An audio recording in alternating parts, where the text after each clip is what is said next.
నువ్వు పరిశుద్ధాత్మకి దగ్గరైనప్పుడు, ఆత్మ నిన్ను తాకినప్పుడు నువ్వు ఆత్మను ఆనందిస్తావు. ఇది ప్రార్థన శక్తి, ప్రార్థన శక్తి, ఇది ప్రార్థన శక్తి.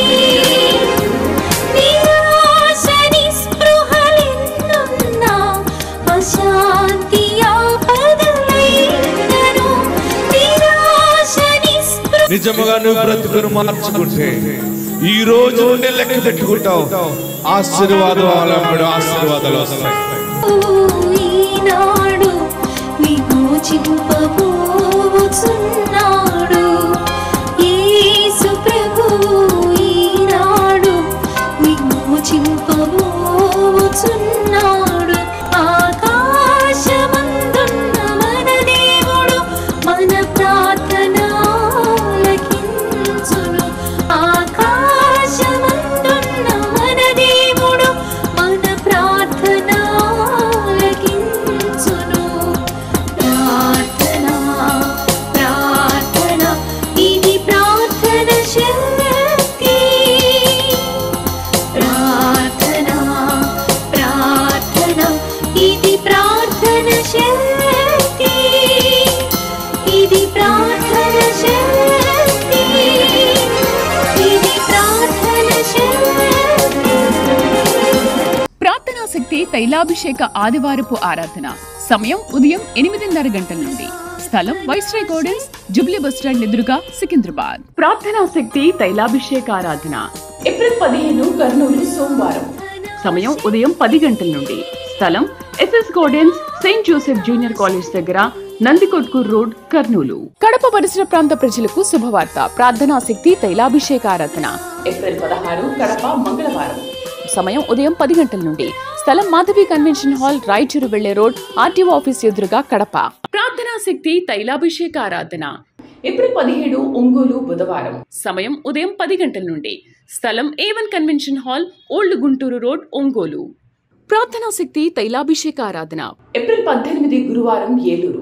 సమయం ఉదయం 10 గంటల నుండి. Sri convention hall, CR Reddy women's college, Vatluru, Eluru. ప్రార్థనా శక్తి తైలాభిషేక ఆరాధన ఏప్రిల్ 19 శుక్రవారం, ఖమ్మం. సమయం ఉదయం 10 గంటల నుండి.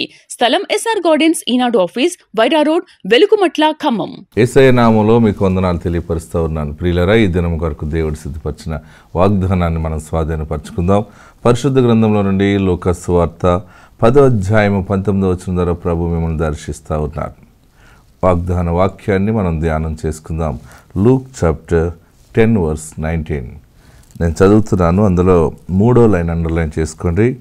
ఏదియు మీకెంత మాత్రమునో హాని చేయదు, ఏదియు మీకెంత మాత్రమునో హాని చేయదు.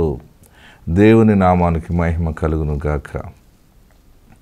ఈ దినము దేవుడు వాగ్దానం ఏంటంటే, ఏదైనా హాని కలుగుతుందేమో అని భయము ఆందోళనతో మీరు ఆవేదన చెందుతూ ఉన్నారా? అందుకే దేవుడు ఈరోజు పరలోకం నుండి ఈ వర్తమానాన్ని మీకు అనుగ్రహిస్తూ ఉన్నారు. ఏది అయ్యో ఇది మేము తినకూడదు, మేము తిన్నాం కదా, లేకపోతే ఇది ఏదైనా విష పదార్థమా, ఇది బిడ్డకి ఏమవుతుందో, నాకేమవుతుందో, లేకపోతే నాకు భయముగా ఉంది, ఆందోళనగా ఉంది, లేకపోతే ఏదైనా కీడొచ్చి మా మీద పడిపోతుందా, మమ్మల్ని ఎవరైనా చంపేస్తారా, మమ్మల్ని ఎవరైనా ఏదైనా నాశనం చేయటానికి ప్రయత్నాలు చేస్తున్నారా, నేను పండుకున్నప్పుడు ఎవరైనా వచ్చి నన్ను ఏదైనా చేస్తారా అని అనేక రకాలుగా భయము ఆందోళనతో ఉన్న నీతో దేవుడు మాట్లాడుతున్నాడు. ఏది మీకెంత మాత్రమో హాని చేయదు. ఎవరైనా మీకు వార్నింగ్ ఇచ్చారా? నేనేం చేస్తానో చూడు, నీ కుటుంబాన్ని ఏం చేస్తాను చూడు, నీ బ్రతుకుని ఏం చేస్తానో చూడు, నేను ఇలా చేస్తాను అలా చేస్తానని ఒక సాతాను ఆత్మ కలిగి అనేక రీతిలుగా నీ మనసుని కలవరపట్టేలాగా మాట్లాడారని భయపడుతున్నావా? ఎవరు నీకు హాని చేయటానికి లేదు. ఎందుకంటే దేవుని ఆత్మ నీ చుట్టూ ఆవరించి ఉంది. యోబుకి మరి ఆశీర్వాదం దేవుడిచ్చినప్పుడు యోబు గ్రంథం 1వ అధ్యాయం 10వ వచనంలో ఒక మంచి మాట ఉంటుంది. సాతానుడు అంటాడు, ఏదైనా యోబు గురించి నేను ఎదురుకెళ్ళి ఆ మనుషునికి ఏదైనా హాని కలగజేద్దామంటే నీవు యోబు చుట్టూను తన ఆస్తి చుట్టూ తన పిల్లల చుట్టూ కంచి వేసావు అంటది. అంటే సాతానుడు మాట్లాడే మాట దేవుడు తన బిడ్డల చుట్టూ కంచి వేస్తాడు. వాక్యము వాగ్దానం వింటున్న నీతో దేవుడు మాట్లాడుతున్నాడు. నువ్వు ఎందుకు భయపడుతున్నావు? లేదు, నాకు ఏదో ఒక తెలియని బలహీనత నా శరీరంలో వచ్చింది, నా బ్లడ్లో ఏదో మార్పు వచ్చినట్టు కనపడుతూ ఉంది, మొత్తం టోటల్గా నా యొక్క టాప్ టు బాటమ్ నాలో ఏదో బలహీనత ఉంది, నాకు ఏదో డేంజర్ అవుతుందేమో, లేకపోతే నా హార్ట్ ఆగిపోతుందేమో, నా లంగ్స్ పాడైనేమో, కిడ్నీ పాడైందేమో, ఆర్గన్స్ ఎట్లున్నాయో అని అనేక రకాల ఆలోచనలు, ఏమో లేకపోతే ఇదేనా క్యాన్సర్ ఏమో, లేకపోతే ఈ స్పాట్ ఎందుకు వచ్చింది, ఈ బలహీనత ఎందుకు వచ్చింది అని భయపడుతున్నావా? దేవుడు ఈరోజు నీతో మాట్లాడుతున్నాడు. ఏదియు మీకెంత మాత్రము హాని చేయదు. పరలోకం నుండి దేవుడికి ఇస్తున్న వాగ్దానము, ఏ హాని కలగదు. ఎందుకంటే దేవుడు కంచె నీ చుట్టూ ఉంచబడింది. నీ ఇంటి చుట్టూ, నీ కుటుంబం చుట్టూ, నీ బిడ్డల చుట్టూ దేవుని యొక్క కంచె ఉంది, దేవుని కాపుదల ఉంది. పరిశుద్ధాత్ముడు నీకు తోడైండును గాక. God bless.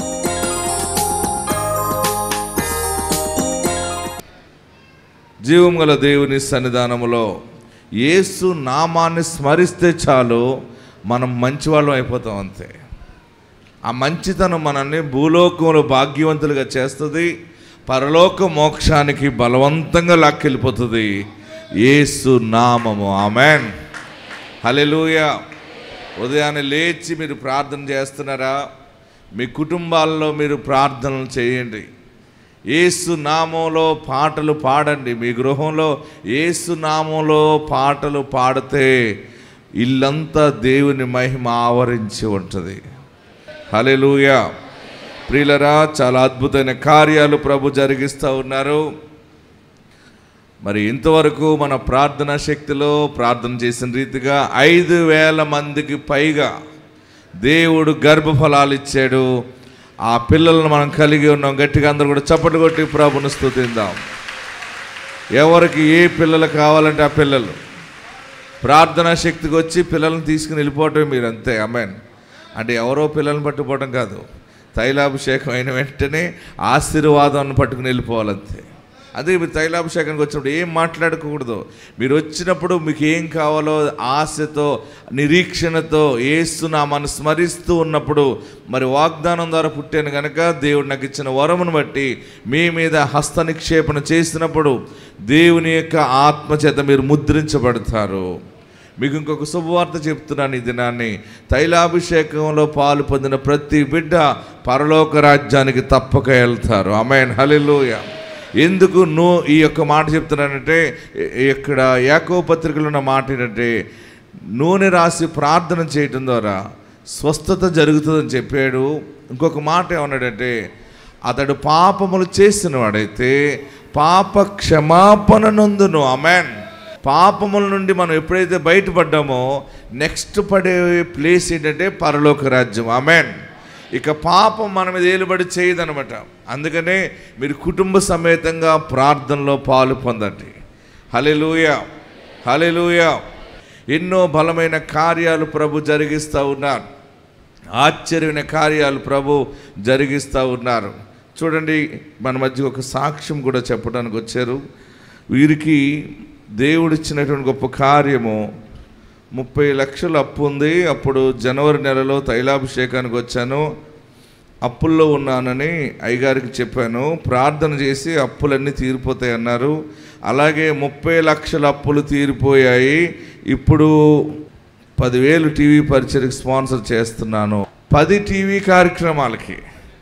చప్పట్లు కొట్టరే మీరందరూ కూడా. ఎస్, ఇది సరదాగా చెప్పుకునేయా ఇవి? తైలాభిషేక ప్రార్థన. అభిషేకం అంటేనే ఎలాగుందో చూడండి. అయ్యా, మాకు తైలాభిషేక ప్రార్థనకు రావటం ద్వారా మాకు ఇంత గొప్ప మేలు జరిగిందని ముందుగా ఇక్కడ ఇన్ఫామ్ చేశాను. నేను ఇక్కడ వాక్యం చదువుతున్నాను, చెబుతున్నాను. ఒక పోస్ట్ మ్యాన్గా కార్యములు దేవుడు జరిగిస్తూ ఉన్నా. మా ఊరు వద్దండైపాలెం. మేము ఫస్ట్ జనవరి నెలలో తైలాభిషేకానికి వచ్చాను. తైలాభిషేకానికి వచ్చినప్పుడు నేను ఎంతో దిక్కుతో అయిన పరిస్థితిలో గుండె నిండా భారంతో ఈ తైలాభిషేకం సన్నిధిలోనే ప్రార్థన చేసుకున్నాను. అయ్యగారు నా కొరకే వాక్యం చెప్పినట్టు మాట్లాడారు. ఎందుకు భయపడుతున్నావు? నీవు భయపడొద్దు, నీ అప్పులన్నీ తీరిపోతాయి. నువ్వు చింతపడుతున్నావా, బాధపడుతున్నావా, ఏమైపోదాం అనుకుంటున్నావు అని మాట్లాడినప్పుడు ఎంతో హృదయపూర్వంగా నేను ప్రార్థన చేసుకొని అయ్యగారితో తైలాభిషేకం వేయించుకునేటప్పుడు ఒక మాట మాట్లాడాను. అయ్యగారు నా అప్పులన్నీ తీరిపోవాలని ప్రార్థన చేయండి అన్నాను.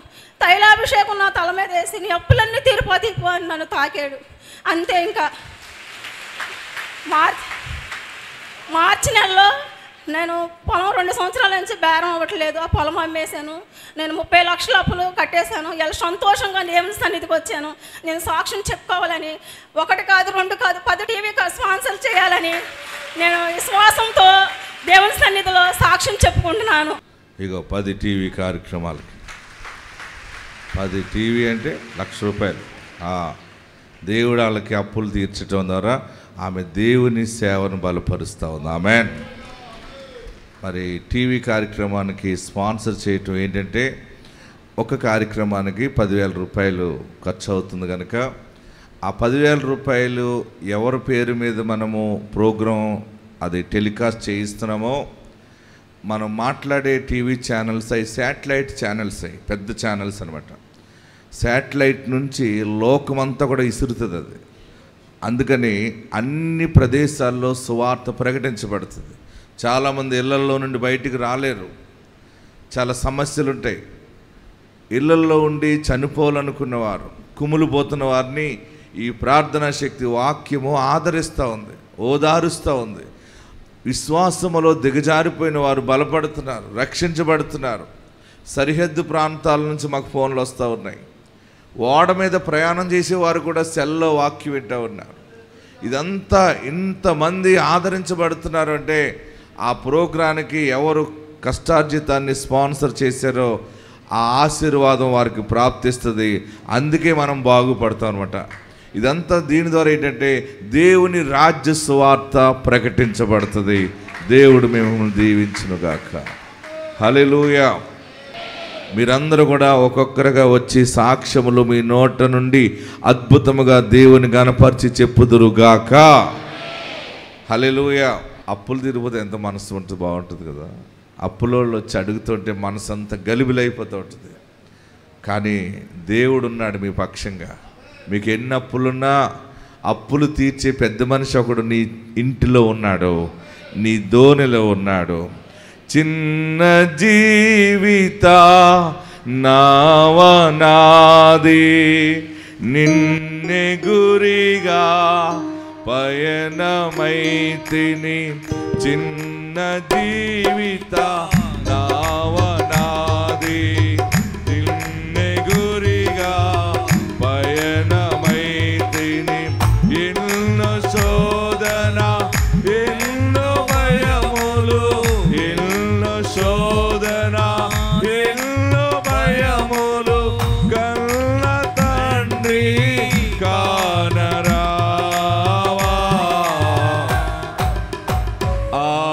ఆదుకోవయ్యా అలలపైనే నడచిన నాదు యేసయ్యా. అలలపైనే నడచిన నాదు యేసయ్యా. యేసయ్యా ఆదుకోవయ్యా. దేవుడు నిన్ను తప్పక ఆదుకున్నాడు ఆయన. ఆమేన్. నేను మీ మీద ఒక వెలుగును చూస్తున్నాను. మీరు చీకట్లో లేరు. ఒక ఆశీర్వాదం మీ శిరస్సు మీద ఉంది. మీరు సిగ్గుపరచబడరు, మీరు సిగ్గుపరచబడరు. నీ జీవితంలో నువ్వు సిగ్గుపరచబడవు. ఒక వెలుగు నిన్ను ఆవరించింది. ఈ తైలాభిషేకంలో ఒక ప్రవచనం రిలీజ్ అయింది. ఒక మహిమ నీ శిరస్సు మీద ఉంది. ఆ వెలుగేకి రాజులు నీ యొద్దకు వస్తారు, అధికారులు నీ దగ్గరికి వస్తారు, నిన్ను దూషించిన వారిని దగ్గరికి వస్తారు, నిన్ను ఎగతాళి చేసిన వారిని దగ్గరికి వస్తారు. నీకు తెలియదు కానీ ఆ వెలుగైనటువంటి ఆత్మ నిన్ను ఆవరించి ఉన్నాడు. ఇక మీదట తలగానే బ్రతుకుతావు. ఆమేన్. మన విజయవాడ ఒక సహోదరు వచ్చింది, వారికి 7 లక్షల అప్పు ఉంది. ఎంత అప్పు ఉంది? 7 లక్షల అప్పు ఉంది. బ్యాంక్ వాళ్ళు కట్టాలి, లేకపోతే ఇల్లుని వేలం వేసేస్తామంటే ఏడుస్తూ వచ్చింది. అప్పుల కోసం తిరిగింది. కనీసం 10,000 రూపాయలు కూడా అప్పు పుట్టట్లేదు వాళ్ళకి. భార్య భర్తలు ఇద్దరు వచ్చారు. తైలాభిషేక ప్రార్థన కారెక్కుతుంటే ఏడుస్తూ వచ్చారు. ఏమ్మా అన్నాను. ఇంటి దగ్గర ఉన్నాను నేను, మన ఉప్పలగుప్తం. ఏంటంటే అన్న ఇలా జరిగింది, ఇంకా ఆధారం లేదు, బ్యాంకు వాళ్ళు ఇప్పటికే చాలా సమయం ఇచ్చారు, ఏది నిలబెట్టుకోలేకపోయాం, ఇంకా వారు ఇల్లు వేలం పాటేసేస్తారు, మాకు దారి లేదు, ఎక్కి వాడు ఏడుస్తుంది.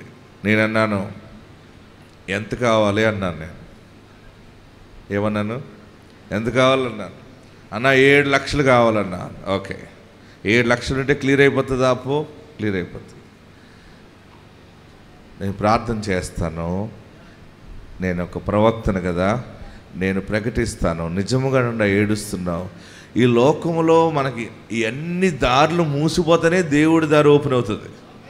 హల్లెలూయా. ఏడవకు. నీ భార్య భర్తలు ఇద్దరు హడిలిపోతూ ఉంటే ఏడవకు, నిలబడు అంతే. ప్రార్థన చేసి దీవించి నీ ఇంటికి ఒక మనుషుడు వస్తాడు. రేపు బ్యాంక్ వెళ్ళాలి, వాళ్ళు వేలం పాట వేస్తారు మనం వెళ్ళి ఇవ్వకపోతే. అంటే నేను అన్నాను, నీ ఇంటికి ఒక మనిషి వస్తాడు, న్యాయాధిపతి నీ ఇంటికి వస్తాడు, వెళ్ళిపో, నీ అప్పంతా ఆయన చూసుకుంటాడు అన్నాను. ఇలా చెప్పడం మామూలు విషయం అండి ఇది. అన్నా ఉంది, నీకు తెలియదమ్మా ఇలాంటి విషయాలు. నేను చెప్తున్నాను ఒక దైవజనుడిగా, నువ్వు వెళ్ళు, నువ్వు ఇంట్లో కూర్చో ప్రశాంతంగా, ఒక న్యాయాధిపతి వస్తాడు, ఆ అప్పంతా ఆయన చూసుకుంటాడు, తీర్చేస్తాడు, పో అనేసి నేను కారు ఎక్కి వాళ్ళకి ఏం అర్థం కావలేదు పాపం. ఇంటికి వెళ్ళిపోయారు, హడిలిపోతూ ఉన్నారు. ఎలాగ దైవజనుడు చెప్పాడు, ఎవరో వస్తారంటే అంటే ఒక మనుషుడు వాళ్ళ ఇంటికి వచ్చాడు, వాళ్ళ కుటుంబానికి సంబంధించిన. అంతవరకు వారు బంధువులను ఎవరిని ఏమి అడిగినా ఒక 5,000 10,000 కూడా సహాయం చేయట్లేదు వారికి. ఏ రోజు బ్యాంకు వాళ్ళు వచ్చి ముందు మూసేస్తారన్నారో ఆ రోజు వస్తాడంటే సరిగ్గా ఒక మనుషుడు వాళ్ళ ఇంటికి వచ్చాడు. వాళ్ళ ఇంట్లో హడిలిపోతూ ఉన్నారు. ఎందుకు అలా బాధపడుతున్నారు? ఏమైందంటే ఇలా బ్యాంక్ కట్టాలి, పరిస్థితి బాగోలేదు అంటే, మీరు ఏడవకండి, నేను కట్టేస్తాను డబ్బు అంతా, బ్యాంక్ అప్పు నేను కడతాను, మీరు ఏడవకండి, మీరు బ్రతకండి. బ్యాంక్ వెళ్ళారు, ఆ సొమ్ము అంతా కూడా అతను తెచ్చి ఆ బ్యాంక్కి సొమ్ము కట్టాడైనా మళ్ళీ ఇంటికి వచ్చి ఇంకేమైనా చిన్న అప్పులు ఏమైనా ఉన్నాయేమో చెప్పండి, అది కూడా నేను తీరుస్తాను, అమ్మ నువ్వు ఏడవకురా అని ఆదరించాడు ఒక మనుషుడు. ఇది ఏమైనా మామూలు విషయం ఇది? మీరు బాగా గమనించండి. కొన్ని వేల సంవత్సరాల క్రితం రాయబడిన పరిశుద్ధ గ్రంథంలో ప్రవక్త పరిచర్య ఎలాగుందో సాక్షాత్తు కూడా అలాగే దేవుడు జరిగిస్తూ ఉన్నాడు. దేవుడు తన దాసుని నిలబెట్టి సమాజంలో ఒక్కొక్క చోట ప్రవచనం రిలీజ్ అవటం ద్వారా ప్రజలు ఇబ్బందులన్నీ కూడా బ్రేక్ త్రూ అయిపోతూ ఉంది. ఆమేన్, హల్లెలూయా. అన్ని విషయాల కార్యములు ఇది ఎలా జరిగింది, ఎలా నమ్మాలని అనుకుంటున్నారేమో. చూడండి, వారు ఇక్కడికే విజయవాడ వచ్చాను, నేను అక్కడ దీవించి వచ్చేసాను కదా. అక్కడ గురువారం దీవించాను వాళ్ళని, తైలాభిషేకం. వారు బ్యాంక్ కట్టేసి ఆ భార్య భర్తలు ఇద్దరు పరిగెత్తుకొచ్చి ఇక్కడికి వచ్చి ఏడుస్తుంది. ఏమంటే ఆ ఆనందంతో ఏడుస్తుంది. అన్న అప్పంతా తీరిపోయిందన్న. నిజంగా ఆ నలిగిపోయిన హృదయాన్ని ఎవరు ఆదరిస్తారు? దేవుని వాక్యమే మనుషులను ఆదరిస్తుంది. ఇదిగో చూడండి, ఇది మన విజయవాడ ఫ్యామిలీ వచ్చి ఇల్లు ఎలా తైలాభిషేకానికి ఎలా సాక్షిని చెప్పారు ఒకసారి చూడండి. మీ విశ్వాసమును బలపరచుకోండి ఈ సాక్ష్యాన్ని బట్టి. గత 7 సంవత్సరాల నుంచి నేను ఎంతగానో బాధపడుతున్నాను. అయితే అన్నయ్యకి దగ్గరికి వస్తే ప్రాబ్లమ్స్ అన్నీ క్లియర్ అవుతాయని చెప్పి నాకు 1 ఇయర్ నుంచి తెలిసింది. 1 ఇయర్ నుంచి కూడా నేను వస్తూనే ఉన్నాను అన్నయ్య ఎక్కడుంటే అక్కడికి. ఎందుకంటే నా బాధలు అటువంటివి కాబట్టి నేను రాగలుగుతున్నాను. విషయం ఏంటంటే 7 సంవత్సరాల క్రిందట నా అత్తమామలు మమ్మల్ని బయటికి గెంటేసినప్పుడు మేము బయటకు వచ్చి వ్యాపారం మొదలు పెట్టుకున్నప్పుడు అది కూడా కలిసి రాలేదు. చాలా వ్యాపారాలు చేసి ఉన్నాము. ఆరోగ్యం మిల్క్ చేసాము, కిరాణా చేసాము, పిజ్జా, ఐస్ క్రీమ్ ఇటువంటి చాలా చేస్తున్నా ఏది నాకు కలిసి రాలేదు. అయితే నేను అన్నయ్య దగ్గరికి వచ్చాను. సమస్తం అప్పుల్లో మునిగిపోయి ఉన్నదాన్ని నేనైతే, నా కుటుంబం అసలు ఉంటామా చచ్చిపోతామా అనేది నాకైతే తెలీదు. నాకు 2 పిల్లలు, పాప బాబు. అయితే ఆ టైంలో నాకు మా అమ్మగారు వాళ్ళు నాకు ఇంటి పేపర్లు ఇచ్చారు మా అన్నయ్యకి తెలియకుండా. అది కరోనా వరకు మేము బాగానే కట్టేసాము ఇంట్రెస్ట్ అయ్యి బ్యాంక్కి. కానీ తర్వాత కట్టలేకపోయాము. బ్యాంక్ వాళ్ళు మా అమ్మగారి ఇంటి సీజ్ చేయడానికి వచ్చారు. తర్వాత 1 ఇయర్ టైం ఇచ్చారు. 1 ఇయర్లో కూడా నాకు 7 లక్షలు కట్టాలి దానికి, అదైతే అవ్వలేదు. లాస్ట్ అనమాట ఇంక డేట్, బ్యాంక్ వాళ్ళు ఇచ్చింది నాకు లాస్ట్ ఇంక డేటు. ఇంకైతే ఇంక టైం ఇవ్వనన్నారు. నిన్న ఉదయం వెళ్ళి అడిగినాని 3 రోజుల క్రిందటే నేను ఉప్పులగుత్తం అన్నయ్య ఉన్నారని తెలుసుకుని వెళ్ళాను. మాది అమలాపురం అక్కడి దగ్గరే. అన్నయ్య నాకు ఇంకా ఏమీ అవ్వలేదు, రేపటికి లాస్ట్ డేట్ ఏం చేయమంటారు అన్నాను. నీ తరపున ఒక న్యాయవాది నిలబడుతున్నాడు, నువ్వు పేపర్లు ఇచ్చేస్తావు, నువ్వు వాళ్ళ పేపర్లు వాళ్ళకి ఇచ్చేస్తావు అన్నారు. నా తరపున న్యాయంగా మాట్లాడే వాళ్ళు అయితే ఎవరూ లేరు, నాకు సాయం చేసే వాళ్ళు అయితే కూడా ఎవరూ లేరు. 1000 రూపాయలు అడుగుతున్నా సాయం చేయలేని వాళ్ళు ఈరోజు 5-7 లక్షలు నాకు చేస్తారన్న నమ్మకం అయితే నాకు లేదు. అన్నయ్య అయితే నీ పక్కన న్యాయమూర్తి నిలబడుతున్నాడని చెప్పారు, కానీ ఎక్కడో కొంచెం అవనమ్మకంగా ఉన్నాను అవిశ్వాసంతో. అయితే నిన్న 3 గంటల సమయంలో మాకు తెలుసున్న వాళ్ళే, కానీ 2 నెలల నుంచి నేను ప్రయత్నం చేస్తున్నా లేదు అని చెప్పారు ఆ డబ్బునైతేని. కానీ 3 గంటల సమయంలో బ్యాంకు క్లోజ్ అయ్యే టయానికి ఇంకొక అరగంట ఉన్న సమయంలో అడిగిన వాళ్ళే నా ఇంటికి వచ్చి, నువ్వే సంతకం చెయ్యక్కర్లేదమ్మా, నీ బంధుత్వం నాకు కావాలి, ఇవిగో ఇవి బ్యాంకుకి తీసుకెళ్ళి కట్టేయండి, ఆ పేపర్లు విడిపించేయండి అని నాకు డబ్బులు ఇవ్వడం జరిగింది. ఆ డబ్బులు అయితే ఒక్క అరగంటలోనే నేను తీసుకెళ్ళి కట్టడం కూడా జరిగింది. నిజంగా నిన్న డెడ్ లైన్ అనమాట. నా బ్రతుకు ఉంటుందా పోతుందా అనేది అయితే ఎవరికి తెలీదు, నా భర్తకి నా బిడ్డలకి నాకు కానీ ఈరోజు ఇలా బ్రతికి ఉన్నాను అంటే కేవలం విశాఖన్న దయ వల్లే. ఈ ప్రార్థనా శక్తిలో సంపూర్ణమైన సంతోషం దొరుకుతుంది. నాకు 7 సంవత్సరాల నుంచి అవ్వలేంది ఒక్క అరగంటలో మాత్రమే సాధ్యమైంది. ఎవరు నాతో సైన్ చేయించుకోలేదు, సంతకాలు పెట్టించుకోలేదు, డాక్యుమెంట్స్ కావాలని అడగలేదు. నా సైట్ పేపర్లు అమ్మ వాళ్ళు ఇచ్చింది కూడా బ్యాంకులో ఉంది. ఇంకొక 15 రోజుల్లో ఆ పేపర్లు కూడా విడిపిస్తాము అని అన్నారు వాళ్ళే. ఇంకా ఏమైనా సమస్యలు ఉంటే చెప్పండి, మేము నిన్ను గట్టెక్కిస్తాను, వ్యాపారంలో మిమ్మల్ని మేము చేర్చుకుంటాము. కేవలం పరిశుద్ధాత్ముడు వచ్చే మాట్లాడాడు.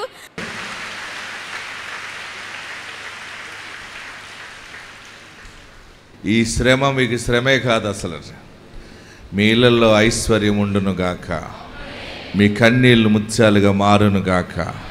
నేను మీ అందరి కొరకు ప్రార్థన చేస్తున్నాను. కష్టాలు ఉన్నాయని చనిపోవాలని అనుకోకండి, ఎక్కడికైనా పారిపోవాలని అనుకోకండి, భార్యను వదిలేయాలి భర్తను వదిలేయాలని అనుకోకండి. నేనున్నాను మీ కొరకు ప్రార్థించటానికి. దీవించే దేవుని అభిషేక్తుడు మీ పక్షంగా ఉన్నాడు. హల్లెలూయా, హల్లెలూయా. ఈ నెల నుంచి మీ అప్పులని తీరిపోతాయి అంతే. ఆమేనని గట్టిగా అనరేలాగా. ఏదైనా ఒక సేవకుడు మాట్లాడుతున్నప్పుడు దాన్ని వెంటనే రిసీవ్ చేసేసుకోవాలన్నమాట. ఇది నాకే, నేను తీసుకుంటున్నాను ఈ ఆశీర్వాదం అని. ఆమెన్ అంటే అవునుగాక, నా జీవితంలో జరుగునుగాక అని మీరు వెంటనే కూడా దాన్ని రిసీవ్ చేసుకుంటుండాలి. అంటే దేవుడు అన్ని తీరుస్తాడు. అన్నిటికంటే గొప్పది ఏంటంటే పరలోక రాజ్యము నీకు ఇస్తాడు. అందరూ తలలు వంచండి, కళ్ళు మూసుకుని యేసు నామస్మరణ చేయండి. ఆయన మంచి దేవుడు, ఆయన అందరికీ ఉపకారి. దుఃఖములో ఉన్నావేమో, మానసికంగా నీలో నీవే కృంగిపోతున్నావా? ఒక విమోచకుడు నీకున్నాడు, నిన్ను సిగ్గుపడనీయని వాడు ఒకడున్నాడు. ఈ సమయంలో ఇక నీకు విరోధంగా నేను ఏది చేయను అని ఎప్పుడైతే ఒప్పుకుంటావో మనశ్శాంతి వచ్చేస్తుంది. నువ్వు వేషధారి భక్తిగా ఉండొద్దు. నువ్వు నిజముగా ఆత్మీయంగా ఉండగలిగితే, దేవుణ్ణి నమ్మిన నీవు నమ్మినట్టే ఉంటే ఆయన నిన్ను తలగా నిలబెడతాడు. ఆయన జీవితంలో కృప చూపిస్తాడు. ఆత్మ ద్వారా ఫలింపులకు వస్తావు. ఒకవేళ వ్యభిచరిస్తున్నావామో, నేను వ్యభిచరించిన బాబు, ఇక మీదట నా జీవితంలో వ్యభిచరించను. దొంగతనం చేస్తున్నావేమో, ఇక నా జీవితంలో నేను దొంగ పని చేయను, నీ కొరకు జీవిస్తాను, నమ్మకత్వాన్ని కొనసాగిస్తానని అనుకో. బూతులు మాట్లాడుతున్నావేమో, నా నోటి నుండి బూతులు ఇక రానివ్వను, ఇవన్నీ బంద్ చేస్తే యేసు మహిమ నీతో వచ్చేస్తుంది. యేసు ప్రభువారు నీ ఇంట్లో ఉంటారు. ఒక సాక్షిగా నువ్వు నిలబడతావు. నువ్వు పోరాడి పోరాడి వదిలిపెట్టి ఉండవచ్చు, అడిగి అడిగి అలసిపోయి మర్చిపోయేవేమో, కానీ దేవుడు దానికి పునరుద్ధానం ఇస్తున్నాడు. ఆయనే నీ స్థానాన్ని హెచ్చించబోతున్నాడు. నీకున్న శత్రుత్వం అంతటినీ ఆయన కొట్టివేస్తూ ఉన్నాడు. అందరూ ప్రార్థనలో ఉండండి. ప్రభువా, నా పాపాలు క్షమించు, నన్ను పరిశుద్ధపరచు. నీ దాసుడు అభిషేకం చేస్తుండగా నా జీవితంలో కృప చూపించు. అందరూ ప్రార్థన పూర్వకంగా ఉండండి. బలమైన కార్యము దేవుడు చేయబోతూ ఉన్నాడు. యేసు నామములో అడుగుచున్నాము తండ్రి, ఆమేన్.